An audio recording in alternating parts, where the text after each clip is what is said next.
Hello students, स्वागत है आप सभी का फॉरएवर प्रयास एजुकेशन चैनल में। आज की इस वीडियो में हम देखेंगे कि किस प्रकार से एमसीक्यू जो है वो हम हल करें कि हमारे नंबर अच्छे आए।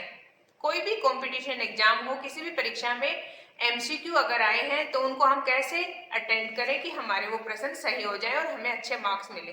तो चलिए दोस्तों शुरू करते हैं आज का अपना ये टॉपिक। वर्तमान समय एमसीक्यू का समय है। बड़ी से बड़ी नौकरियों की परीक्षा से लेकर अच्छे अच्छे कंपटीशन भी एमसीक्यू से लिए जाते हैं।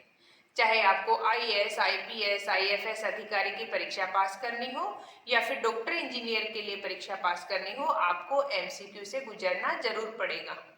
आपके लिए एक अच्छी ट्रिक जो आपको एमसीक्यू परीक्षा में अच्छे नंबर लाने में सहायक हो सकती है।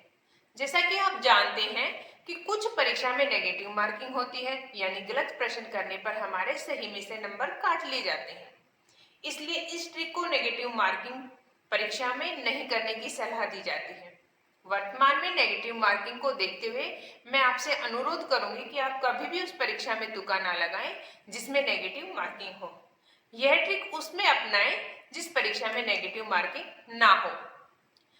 सभी परीक्षा के प्रश्न पत्र को हम 3 भागों में बांटते हैं, जो कि सरल, सामान्य और कठिन, जिसमें से 40 से 50% जो प्रश्न है वो सरल होते हैं, 30 से 40% प्रश्न सामान्य होते हैं और 15 से 20% प्रश्न कठिन दिए जाते हैं। यह एक औसत है।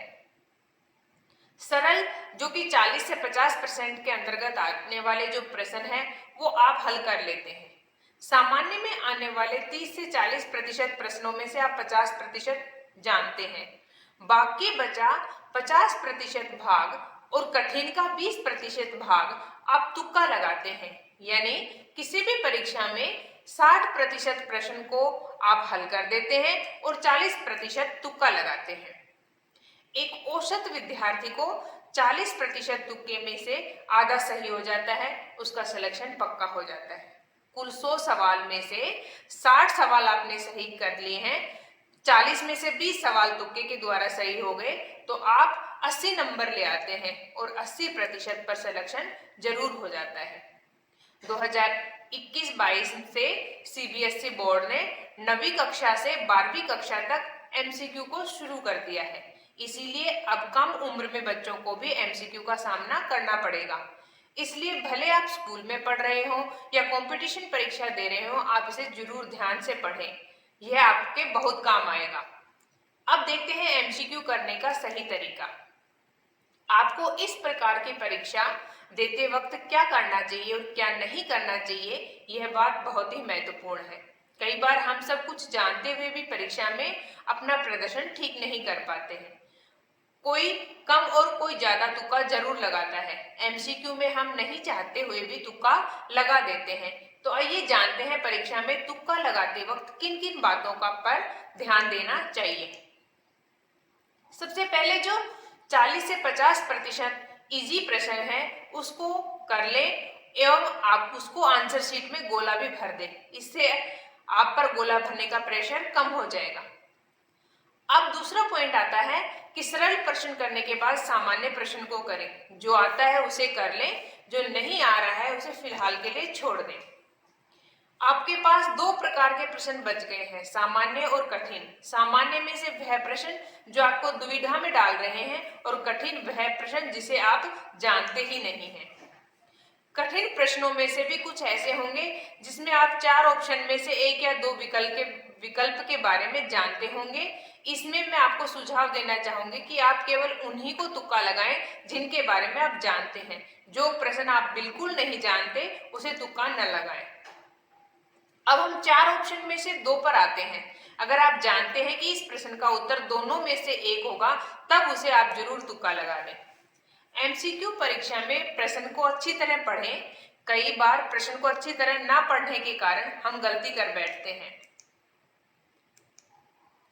यदि 4 विकल्प में से एक अलग है तो वह कभी भी आपका सही उत्तर नहीं हो सकता। जैसे गांधी जयंती कब मनाई जाती है? अब इसके हमारे पास 4 विकल्प हैं, 22 अक्टूबर, 2 अक्टूबर, 20 अक्टूबर या फिर 2 अगस्त। प्रश्न में 4 ऑप्शन हैं, ए, बी, सी और डी।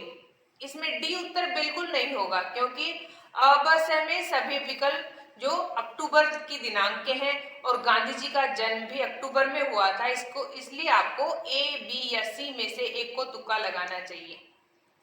यदि किसी प्रश्न का उत्तर आपसे हल नहीं हो रहा है और उसमें डी ऑप्शन में इसमें से कोई नहीं या उपरोक्त सभी का ऑप्शन दिया हुआ है, तो डी ऑप्शन को तुक्का लगाएं, इससे सही होने की संभावना ज्यादा है। आपके मन में कई बार यह सवाल उठता होगा कि ए, बी, सी एवं डी में से सबसे ज्यादा कौन सा ऑप्शन सही होता है। मैंने कई सर्च किए हैं, कई बड़े बड़े शिक्षकों से और कई कोचिंग संस्थान के इंस्टीट्यूट को देखा, जिसमें विशेषज्ञ बताते हैं कि ए, बी, सी एवं डी में से अधिकांश प्रश्न का उत्तर बी होने की संभावना ज्यादा रहती है, इसलिए आप भी बी ऑप्शन को तुक्का लगा सकते हैं। अब हम संक्षेप में देखते हैं कि एक स्टूडेंट के जीवन में अनुशासन का बहुत ही अधिक महत्व होता है। जब आप अनुशासित रहेंगे तो कठिन से कठिन काम को करने में भी आप मुश्किल महसूस नहीं करेंगे। एक साथ सब कुछ करने की ना सोचें, ऐसा करने से आपके माइंड ब्लॉक हो जाते हैं और साथ ही साथ दिमाग को की जो प्रोसेस है वो भी स्टॉप हो जाती है। सो आप जब भी स्टडी करने के लिए बैठे तो मैथ्स, इंग्लिश, हिस्ट्री या सोशलॉजी एक साथ ट्राई न करें। एक सब्जेक्ट की स्टडी का प्लान करें ताकि वो चीजें लॉन्ग टाइम तक आपको याद रहें। स्टूडेंट के लिए कंसंट्रेशन पावर एक रामबाण है। जिस स्टूडेंट का इस पर अधिकार हो जाता है उसे सफलता पाने से कोई नहीं रोक सकता। इसलिए अपना ध्यान पूरे तरीके से एक ही काम पर लगाएं। जब तक काम पूरा न हो तब तक दूसरे काम को भूल जाएं। एक ही समय में बहुत सारे कार्य करने की कोशिश से सभी काम जो है वो अधूरे रह जाते हैं। आई होप आपको मेरी जो कही हुई बातें हैं वो समझ में आई होंगी और ये वीडियो आपके लिए बहुत ही हेल्पफुल रहेगी। तो दोस्तों, चैनल पे आने के लिए आपका बहुत बहुत धन्यवाद। अगर आप नए हैं तो प्लीज चैनल को सब्सक्राइब कर लें। मेरी कही हुई बातें अगर आपको अच्छी लगी हो तो प्लीज वीडियो को ज्यादा से ज्यादा लाइक करें और अपने साथी स्टूडेंट्स के साथ शेयर भी करें। थैंक यू दोस्तों।